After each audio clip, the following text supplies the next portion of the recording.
Hello, and how are you doing? I'm Dr. Brou, a board-certified plastic surgeon here in Oklahoma City. And this is going to be our second installment of a podcast. And this time the subject is going to be tummy tucks. It's a favorite subject here in my practice. I do a lot of tummy tucks and I have lots of questions. And here is Nicole, my patient care coordinator. She's the one that handles most of the inquiries about this operation. So we're going to have a nice conversation about it. Sort of like the things that we would talk to you if you come to see me as a patient. Absolutely. Yes, like you said, I'm his patient care coordinator. So I'm usually talking to most of you guys on the phone. There's definitely a lot of common asked questions. So we're going to go over them today and hopefully it provides a little bit of clarity for you guys. So like you had mentioned, tummy tucks is going to be the topic of conversation. Yes. Oftentimes when women call, they will ask, do I need a full or do I need a half tummy tuck? Is that something that you hear often as well? That's very common. And so there is a standard tummy tuck and then there is the mini tummy tuck. And anything that is not a standard tummy tuck could be a mini tummy tuck. And traditionally, this operation, a mini tummy tuck, was done in people that only have problems in the lower half of the abdomen. Okay. So you can do a limited scar and remove that if there's nothing that needs to be done in the upper part. Okay. But that is really not a very common thing in my practice because oftentimes the patients that come to see me have a lot of issues with the skin above and below the belly button, so we need to address that with a full tummy tuck. Okay, good deal. I know this is a very common procedure post having children, of course, or if somebody has lost a tremendous amount of weight, then there's that skin laxity. Is that what correct. You're saying? That is correct, yes. And most of the patients I get are patients that are women that have had children. They're done having children. They lost weight and they wanted to improve the contour of their belly and torso. Of course. And, most of those people after pregnancies, their muscles stretch out to a point where they can't really control that contour of the tummy. Right. And so they bulge, and the best way to fix that is by repairing the muscle. So we're going to talk about that a little later. Okay, so that's not all of our patients then. So not all of our patients need muscle wall repair. I say the great majority of them do. Okay. And so I even do tummy tucks on males. Okay. And generally males have lost a lot of weight. Okay. And they have that redundancy of skin that they want to take care of. You would think that males don't need the muscle repair, but sometimes they do. And even in the males, sometimes we do muscle repair, but in general, in males, we don't. We address mostly the extra skin. Okay. Is that something that a lot of practices do? They help both men and women when it comes to tummy tucks? I'm sure. I mean, we don't discriminate based on gender.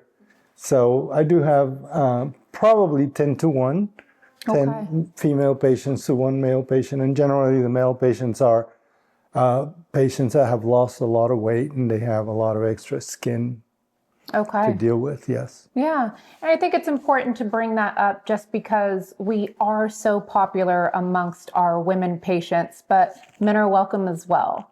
Can you talk to us a little bit about what to expect with scarring?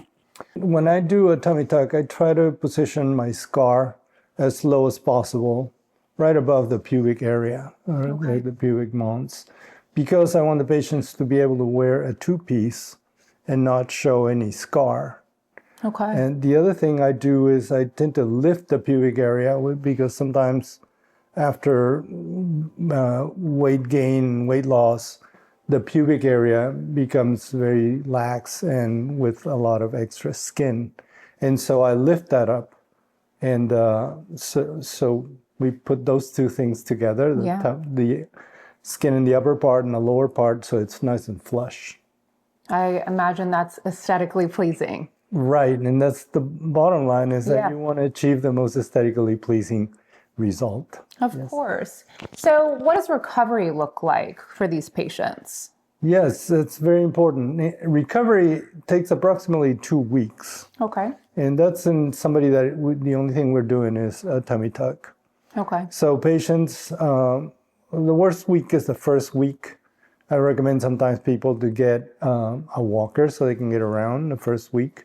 The second week, you're going to be able to walk straight and do most of your activities, but you're still going to feel some pain, and you're going to move slowly, and you're going to get tired quickly. Okay. But at the end of the second week, most people are ready to move on, get out of the house, do stuff, and feel more normal. Now, in terms of working out at the gym and things like that, you probably be safer waiting for weeks. 4 weeks? Yes, and the trick is as you get back onto that routine, you want to start with the lightest weights and the lightest motions. And build up. So, yes, and build up from there. That's the key. Okay. I know a lot of people that we know have spoken to us are moms. Like we said, this is, a tummy tuck that usually could play into a mommy makeover as well. Yes. If somebody has little ones around, we tell them not to lift the kiddos a couple weeks following as well, right? Yes. So my rule is I don't want you to lift more than 10 pounds for 2 weeks. Okay. Yeah. So we always encourage get some help with the kiddos if you can for at least those 2 weeks. Mm-hmm. Okay. So some more commonly asked questions. How about the garment? I know that they have to wear a garment post tummy tuck. Oftentimes, we do liposuction along with a tummy tuck. It's almost a rule, but I also do liposuction in other areas. And therefore, the best thing for the healing of that is to wear a compression garment so you can squeeze out the swelling and also helps you contour the body and also offers you protection and security. So we encourage the use of garments, and we provide the first set of garments for our patients. Okay. What are some common areas that you liposuction, maybe along with the tummy tuck? Well, I like to look at the aesthetics of the torso as a whole thing. So oftentimes when people don't look at their backs in the mirror, but oftentimes there's fat accumulations in the back that if you deal with them, you're going to magnify the result for the front. And also I always try to enhance the waistline, which is one of the first things to go. Yeah. With liposuction and with tension on the closure, yes. So it gives them that nice little silhouette shape. You want to give them the best possible shape. So we get asked a lot about drains as well. Do you use them? How long, if so? So what would you say to that, Dr. Brou? That's a very good question. And I started doing no drain abdominoplasty about 4 years ago. Nice. And at first it was a little hard to work in, but I managed to figure out how to do it. So I generally use no drains in my tummy tucks, the great majority of them. Now, occasionally there's situations where there's a lot of fluid from the liposuction, and I reserve the right to decide whether to put a drain or not in the operating room. Okay. But for the most part, I've managed to do the great majority of my tummy tucks without a drain. And what I do instead is I use some internal suturing that I call quilting sutures that we put inside to obliterate that dead space so you don't need to have a drain. And people do very well.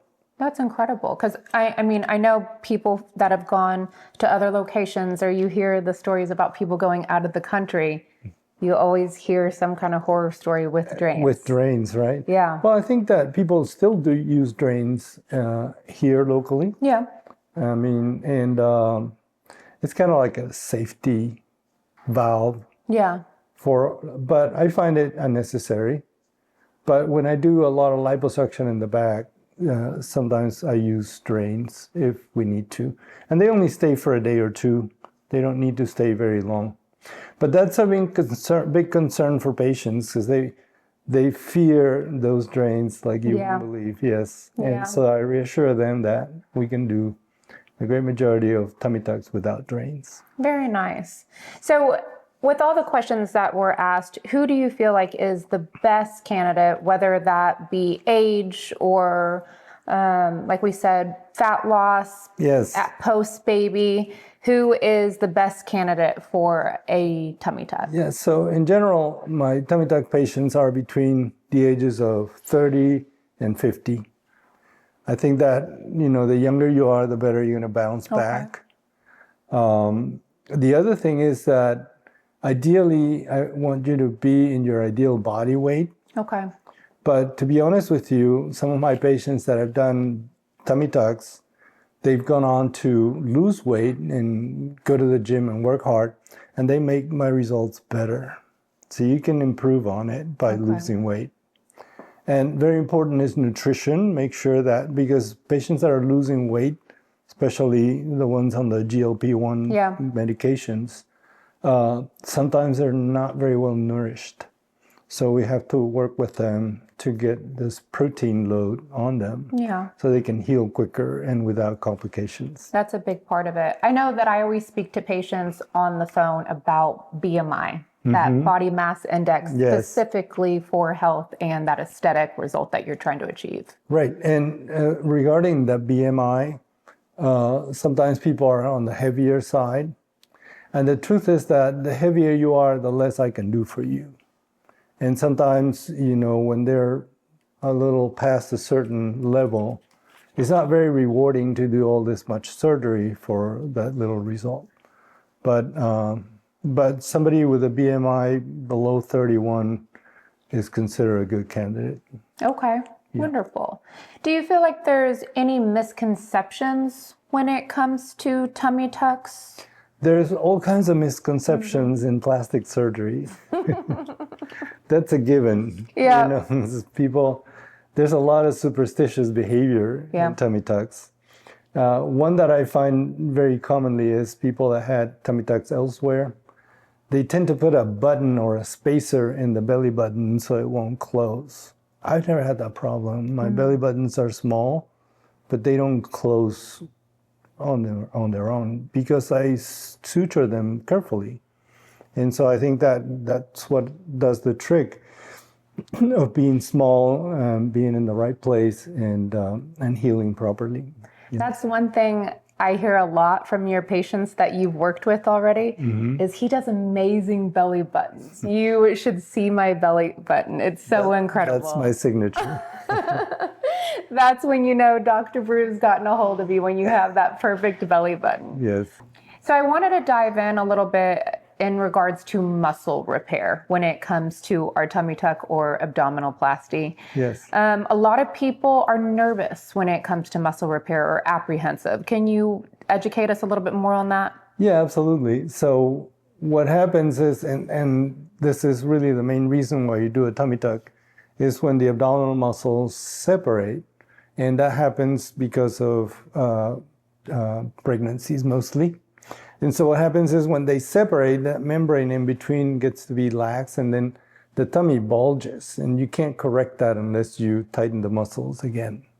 And so that is one of the things that gives you the most integrity in your abdominal wall. Yes, and it's a good idea to repair because I've seen that gives them better control of their muscles. And even some patients claim that their urine doesn't escape as much when their abdominal muscles are repaired. Yeah. And it's an added bonus. I mean, I don't offer that every time, but it's an added bonus. So people are afraid of the muscle repair because they think it hurts. Yeah. And it's true, it does hurt. Yeah. But the advantage or the benefit of repairing the muscle is tremendous, and also you would be neglecting an important part of the tummy tuck if you don't do it. And by the way, what I do about the pain is we use a long-lasting local anesthetic. So at the end of the repair, which is done with sutures, I inject the muscles. So that gives you about 36 hours of pain control, which is very nice after. Yeah, so not doing the muscle repair because of fear of pain is a mistake, because it's a very important part of the tummy tuck. Do you have some people that are trying to opt out of that, or we don't provide that as an option? We do, but it's rare that you don't need it. You know, like a week ago, I worked on a male that lost a lot of weight, and I knew that ahead of time because I had examined him. But he had a significant separation of the muscles, and by repairing that, I give him an extra support for the tummy. So it's a good idea to do it if it's needed. I've only not done it in patients that had never had children, for instance, and therefore never separated their muscles. Well, I thank you, Dr. Brou, so much. I hope this clarifies a lot for our patients. And please call in. Please ask more questions if you have. We would love to meet with you in consultation, and Dr. Brou can speak to you more one-on-one. Thank you very much.